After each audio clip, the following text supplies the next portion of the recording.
লিখতে হবে না, ওইটা হচ্ছে আমি আস্তে আস্তে পেজে আপলোড করে দিব। আর এইটা হচ্ছে গ্রুপে আপলোড করাই আছে, এই বিষয়টা হচ্ছে গ্রুপে আপলোড করা আছে। তো আমি হচ্ছে 4টা ডিমের ফোম করব। তো আমি এখানে 4টা ডিম নিয়ে নিব, অংশ যেন এটাতে না পড়ে। এখন আমরা বিটা নিয়ে নিব, বিটা বিট করব, কিচ্ছুই কিন্তু দেইনি, একদম খালি। তো বিট করার সময় আমরা বাটিটাকে এমনি হালকা একটু বাঁকা করে নিব, এবার হালকা একটু বাঁকা করে নিব, তাহলে আমাদের বিট করতে সুবিধা হবে। ক্ষেত্রে হচ্ছে আমার চিনি লাগবে হচ্ছে এটাতে 1 কাপ বা 212 গ্রাম, দুইটার মাপে আমি বলে দিচ্ছি। 1 কাপ অথবা 212 গ্রামের মতো হচ্ছে চিনি লাগবে। এখন চিনিটা যদি একটু মোটা দানার হয়, মানে আমাদের চিনিটা যদি একটু মোটা দানার হয়, সেক্ষেত্রে আমরা একটু ব্লেন্ডারে ব্লেন্ড করে নিব, যেমন চিনিটা একটু পাতলা হয়। আর যদি হয় সেক্ষেত্রে ব্লেন্ড করা লাগবে না। তো আমার নিয়ে এরপরে হচ্ছে এই যে ডিমের ফোমটা যে আমরা করছি এটার সাথে হচ্ছে আস্তে আস্তে অ্যাড করব। তখন আমরা আস্তে আস্তে চিনি অ্যাড করব, আর চিনিটা আমরা 3 ভাগে অ্যাড করব।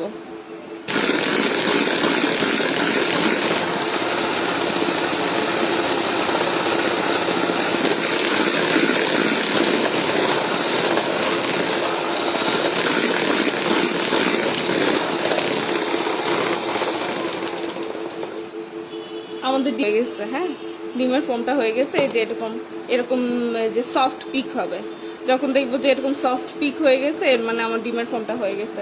এখন যদি আমরা এই যে বাটিটা যদি উল্টাই, তারপরেও কিন্তু ডিমের ফোমটা পড়তেছে না। হ্যাঁ, কুসুম অ্যাড করে বেশিক্ষণ বিট করা যাবে না, কুসুম আস্তে আস্তে অ্যাড করবো, আর কুসুম অ্যাড করার পরে বেশিক্ষণ বিট করা যাবে না।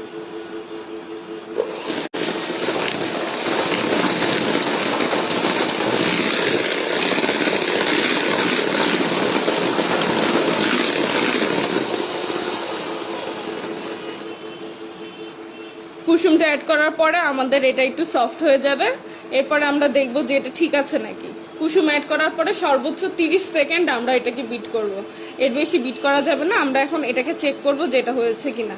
এই যে আমরা একটা মানে যে কোনো একটা সংখ্যা যদি লিখি, যে এরকম আটার মতো যদি একটা সংখ্যা লিখি, এটা কি মুছে যাচ্ছে?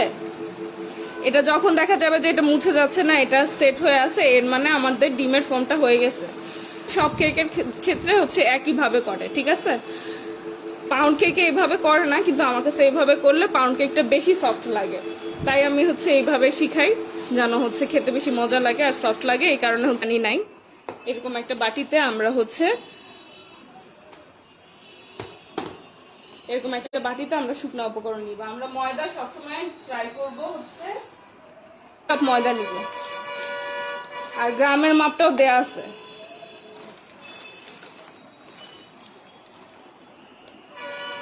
এই যে 1/4 কাপ দিয়ে যদি আমরা 4 বার নেই, সেক্ষেত্রে হচ্ছে আমাদের 1 কাপ হয়ে যাবে।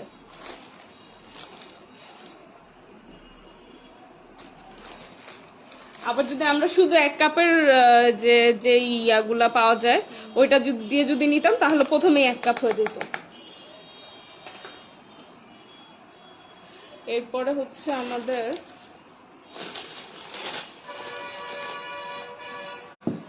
কোথায় রাখছি নাকি, কিন্তু আমি দেই যখন আমরা কর্নফ্লাওয়ার দিব, সেক্ষেত্রে আমরা কি করব, এই যে এরকম 1 চা চামচ, আমরা 1 টেবিল চামচ, এরকম 1 টেবিল চামচ আমরা তুলে রেখে দিব, ময়দাটা আমরা তুলে রেখে দিব। আর 1 টেবিল চামচ আমরা কর্নফ্লাওয়ার দিয়ে দিব।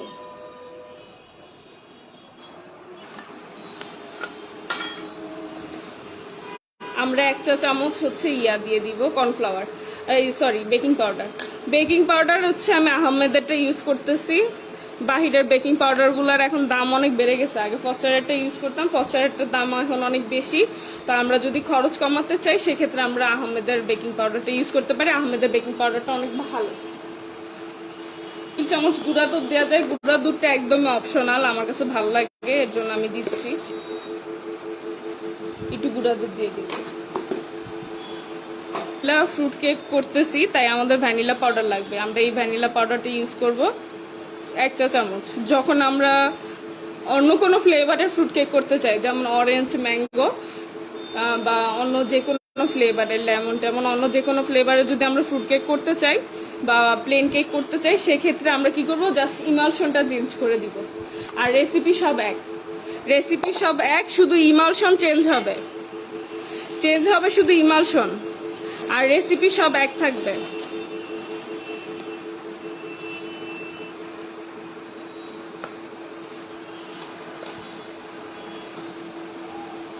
থেকে নিব, তখন আমরা 2-3 বার করে ছাকবো, কিন্তু আমরা এখন এটা প্লেন কেক বা ফ্রুট কেক করতেছি, এর জন্য আমাদের এত ছাকার কোনো প্রয়োজন নাই।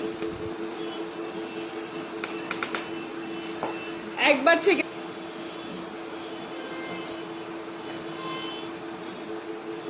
এখন এই যে আমরা যে বাটারটা করে রেখেছিলাম, এটা আমরা অল্প অল্প করে দিয়ে দিব আর আস্তে আস্তে মিক্স করব।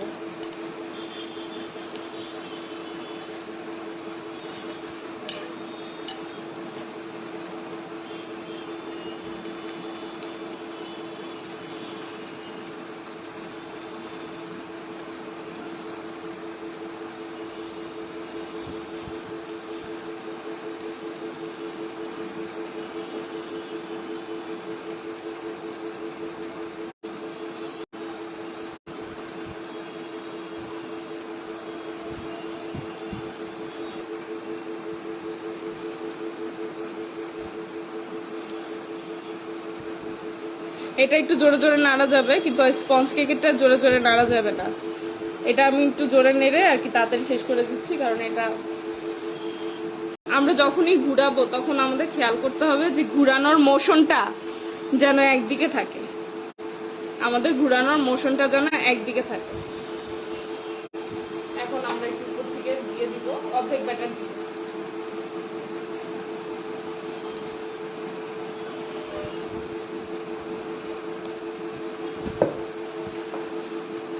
এখানে আমরা অর্ধেক ব্যাটার দিয়ে দিলাম।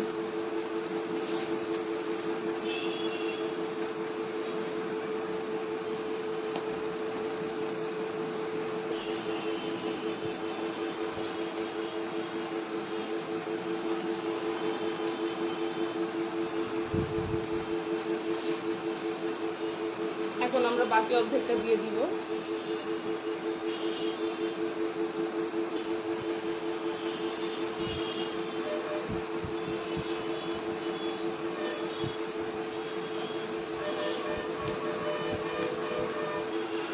এভাবে একটু লেভেল করে নিব, বাটার দেওয়া তো রাখবো। এর মধ্যে হচ্ছে আমরা চকলেট কেকের যে প্রিপারেশনটা ওইটা করে ফেলবো।